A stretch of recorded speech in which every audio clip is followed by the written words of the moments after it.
Halo, assalamualaikum. Balik lagi ke YouTube channel aku bersama aku Cio.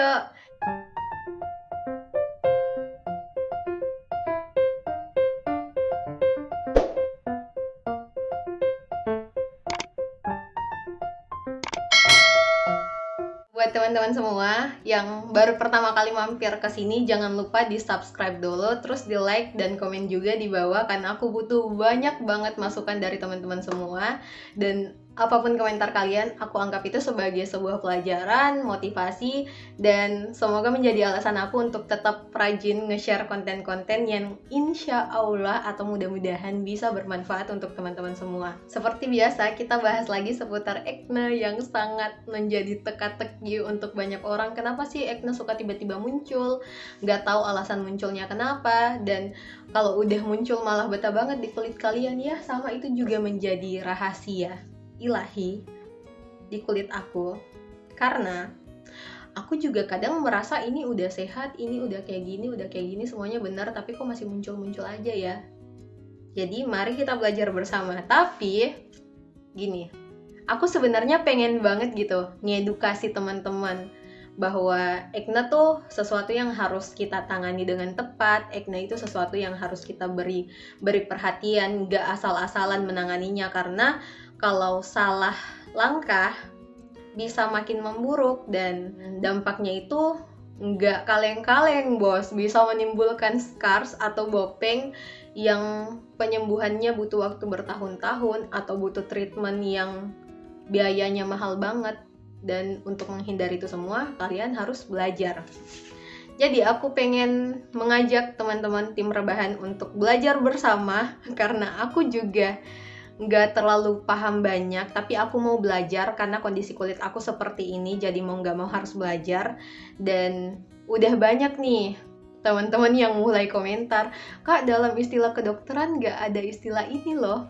Terus ada juga yang bilang, "Dokter SPKK tertawa melihat ini." Ya udah, ketawa aja, nggak usah disebut-sebutin, nggak apa-apa.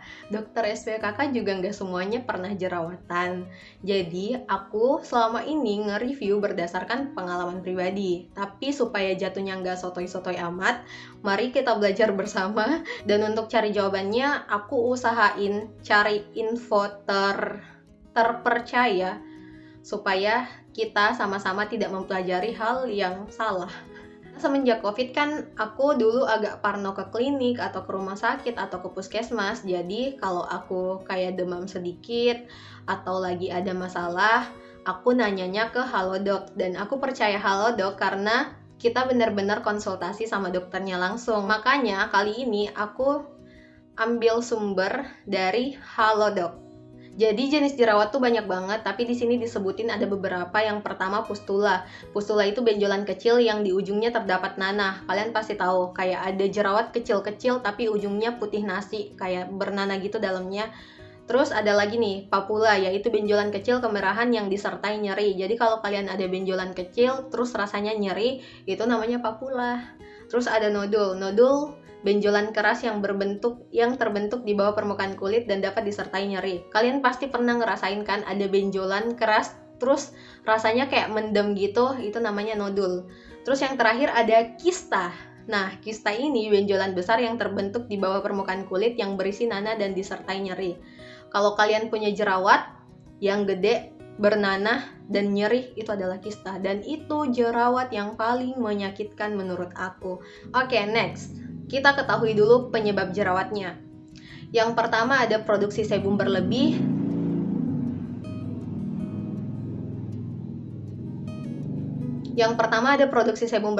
Yaitu zat yang diproduksi oleh kelenjar minyak untuk mencegah kulit kering. Jadi, kalian yang kulitnya berminyak itu karena adanya produksi sebum yang berlebih. Terus yang kedua, sumbatan pada folikel rambut oleh campuran sel kulit mati dan sebum. Nah, ini nih yang sering banget menyebabkan jerawat karena adanya sumbatan sel kulit mati dan minyak di pori-pori kalian. Yang ketiga, adanya bakteri jenis Propionibacterium acnes yang berkembang menyumbat folikel rambut serta menyebabkan peradangan. Jadi jerawat kita itu sering meradang karena ada bakteri ini, dan itu berkembang dan menyumbat pori-pori kita. Terus yang keempat, faktor genetik atau keturunan. Buat teman-teman, jangan heran kalau kalian bersaudara turun-temurun semuanya tuh jerawatan. Bisa jadi itu penyebabnya karena emang ada faktor genetik. Terus yang kelima, folikel yang tersumbat bisa membengkak dan membentuk komedo putih atau komedo hitam jika terpapar dunia luar. Nah, aku tangkap di sini, folikel yang tersumbat bisa membengkak, artinya itu udah ada benjolan kecil, mungkin jadinya kayak beruntusan gitu dan membentuk komedo putih. Bener aja kan, kalau beruntusan kita paksa keluar isinya tuh bentuknya kayak komedo warna putih.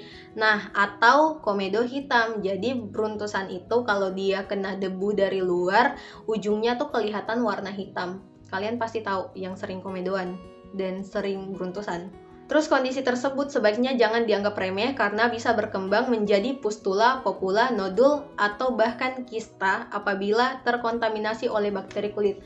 Benar saja, ini yang sangat aku alami karena sebelum aku jerawatan yang parah banget, awalnya itu cuman beruntusan kecil-kecil dan beruntusan itu kayaknya emang lagi terkontaminasi sama bakteri gitu. Jadi lama-lama dia malah berkembang biak dan tumbuh membesar menjadi berbagai jenis jerawat.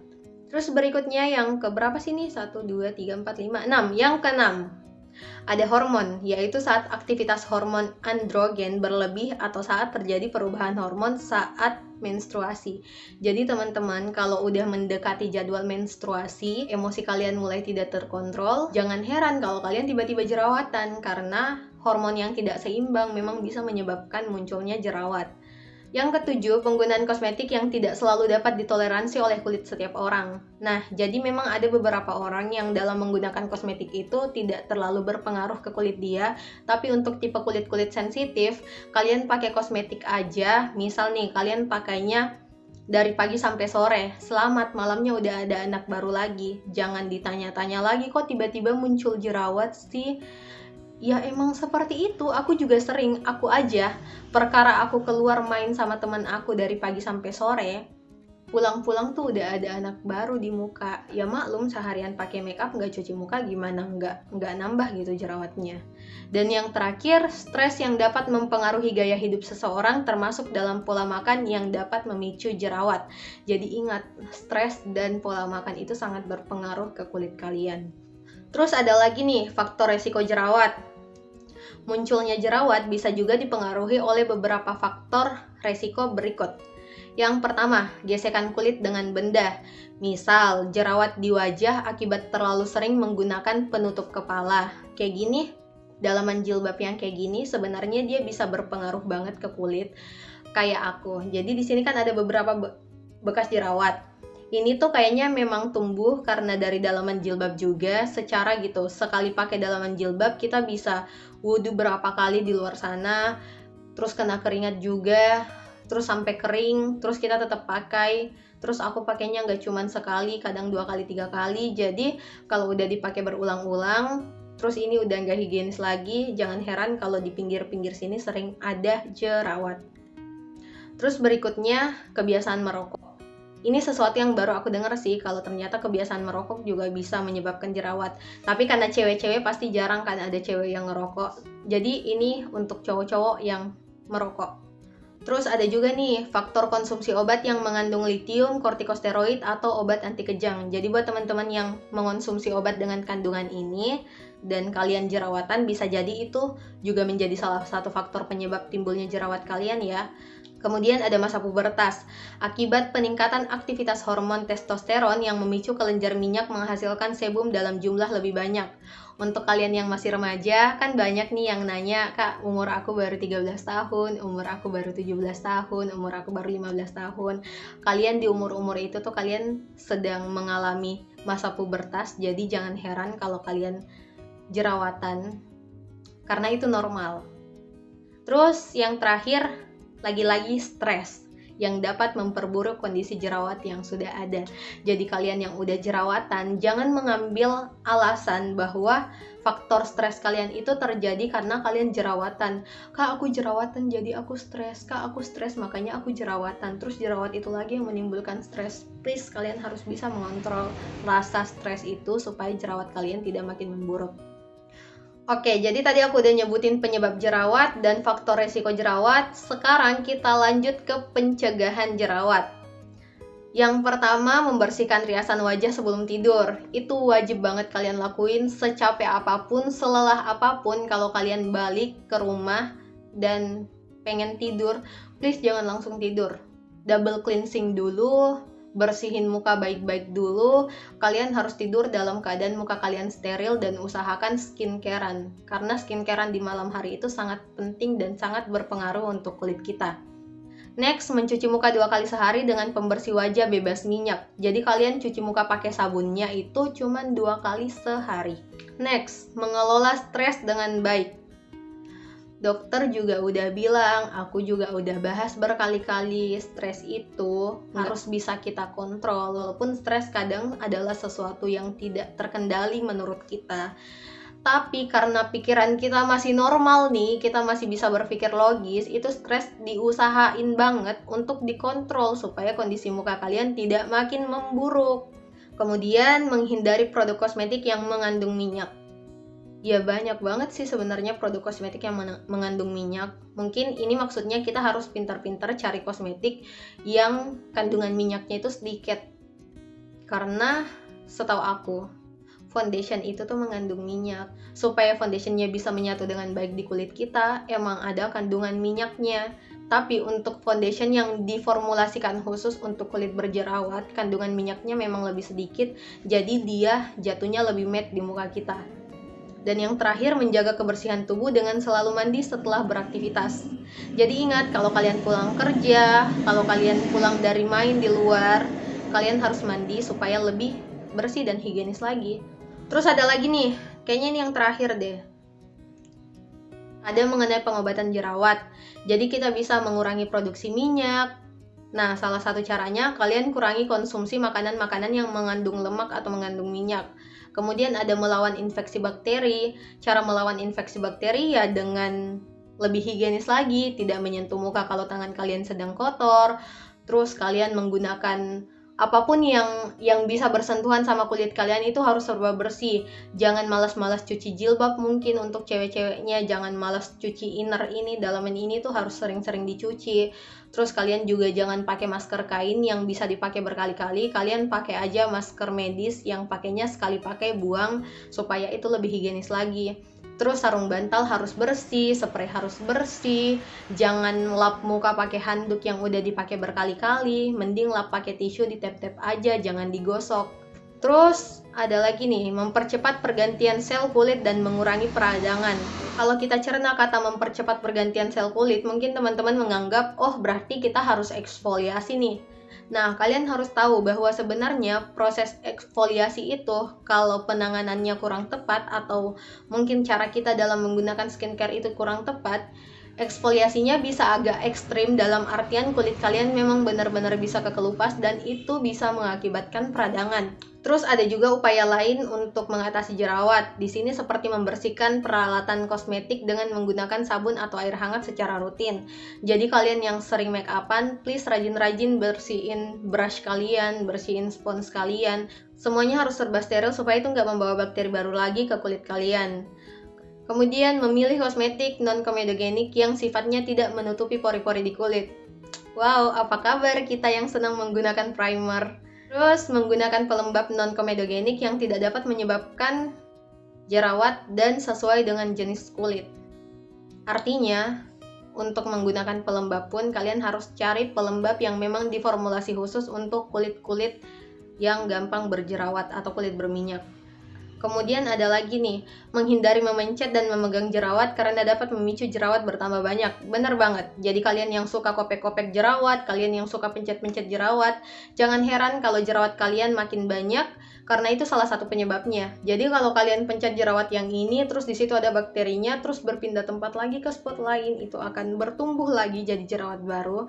Dan efek dari memencet jerawat itu menggunakan tangan bisa menimbulkan iritasi. Kalau kulit kita iritasi, otomatis jerawat kita makin gampang lagi numbuh. Itulah alasannya kenapa jerawat yang dipencet-pencet biasanya bukannya sembuh, malah makin memburuk, malah makin parah atau malah makin gede. Karena kulit kita iritasi di bagian situ. Jadi jerawat kita akan makin membesar lagi di bagian situ. Dan yang terakhir, menjaga kebersihan wajah dengan membersihkan wajah 2 kali dalam sehari untuk mengangkat sel-sel kulit mati, minyak yang berlebih, serta sisa kosmetik di permukaan kulit. Jadi kurang lebih seperti itu materi yang udah kita pelajari dari Halodoc. Udah kayak ngajar di kelas ya bun. Nah, intinya semua faktor penyebab jerawat atau pemicu jerawat akan sinkron dengan cara menyembuhkannya. Jadi kalau misalkan kalian jerawatan karena stres, artinya kalian harus bisa mengelola rasa stres itu supaya tidak memperparah kondisi jerawat kalian. Kan teman-teman banyak banget yang bertanya, "Kak, aku udah pakai produk ini sekian bulan tapi masih jerawatan." Aku cuma mau bilang sama kalian, sebenarnya faktor yang menyebabkan kulit kalian jerawatan itu apa sih? Apakah rasa stres? Apakah karena begadang? Apakah karena kulit kalian sedang dehidrasi karena kalian kurang minum? Atau mungkin kalian kurang mengonsumsi serat? Atau mungkin kalian karena nggak pernah olahraga jadi malah jerawatan? Karena gini loh, kalian pasti bisa kan ngebedain antara oily skin, dry skin, dan normal skin. Dan kalau kalian adalah kategori oily skin, artinya selangkah lagi kalian akan menjadi acne prone skin. Bukan berarti orang yang kulitnya dry skin gak bisa jerawatan, bisa juga, ada kemungkinan juga mereka jerawatan, tapi kemungkinan mereka untuk berjerawat itu lebih minim ketimbang kita yang dasar kulitnya emang udah oily skin. Misal nih kayak aku sendiri bisa ngerasain loh, kalau misal seminggu terakhir ini aku banyak banget konsumsi makanan yang berminyak, banyak minum susu, terus banyak makan kacang-kacangan. Nah, aku bakalan ngerasa kalau produksi minyak di muka aku bener-bener sangat berlebih. Aku bisa ngerasain itu, apalagi kalau aku juga jarang minum air. Untuk acne prone skin, bukannya kalian nggak boleh mengonsumsi makanan yang berminyak atau berlemak atau kacang-kacangan, minum susu dan sebagainya, boleh aja. Tapi kalau kondisi kulit kalian emang lagi dalam kondisi parah-parahnya atau lagi breakout atau jerawatan parah yang semuka-muka, please kalian harus mengontrol itu semua supaya penyembuhan kulit kalian nggak makan waktu yang panjang. Karena kalau kalian salah ambil tindakan, bisa aja jerawat yang tadinya cuma sepipi doang, penyembuhannya makan waktu bertahun-tahun, bahkan dalam setahun itu kalian kondisinya tuh naik turun, kayak di pipi kanan, terus pindah lagi ke pipi kiri, terus pindah ke dagu, terus pindah ke jidat, ujung-ujungnya semua muka itu udah kena jerawat. Untung baik kalau jerawat kalian cuma datang, singgah, terus hilang, hempas. Yang nggak enak itu kalau kalian udah jerawatan, bekasnya susah hilang, terus pas hilang malah ninggalin scars atau bopeng. Itu tuh sesuatu yang akan sangat disesalkan. Jadi please buat kalian yang hari ini lagi jerawatan dan kondisinya lagi parah banget, gak usah ragu untuk mulai hidup sehat. Aku nggak selalu nyaranin kalian untuk pakai MS Glow, terserah kalian mau pakai produk apa aja boleh, silahkan. Tapi satu yang harus kalian ingat, pola hidup kalian, pola makan kalian, pola tidur kalian, cara pikir kalian harus selalu berpikir positif, harus bisa ngontrol stres, harus bisa ngontrol emosi, harus peduli sama kulit kalian. Kalau kena sinar matahari kita bisa gampang jerawatan, kalau kena debu kita bisa terinfeksi jerawatnya, kalau kurang air kita bisa dehidrasi, terus kulit kita nggak sehat lagi, kalau kurang makan buah, kurang makan serat, semuanya tuh penting untuk kalian perhatiin. Nah, rasanya udah panjang banget, aku udah cerita panjang lebar ke kalian. Makasih banyak yang udah nonton sampai sejauh ini, kalian luar biasa, kalian adalah pejuang acne yang benar-benar niat untuk sembuh. Aku doain semoga kalian bisa cepat sembuh, kalian bisa menemukan kulit kalian yang lebih sehat lagi. Jangan menyerah, pantang mundur, survive sama berbagai skincare dan pola hidup kalian. Aku yakin kita semua bakalan sehat, kita semua bakalan sembuh, dan mohon bersabar karena ini ujian. Segitu dulu konten dari aku, see you di next video, bye-bye.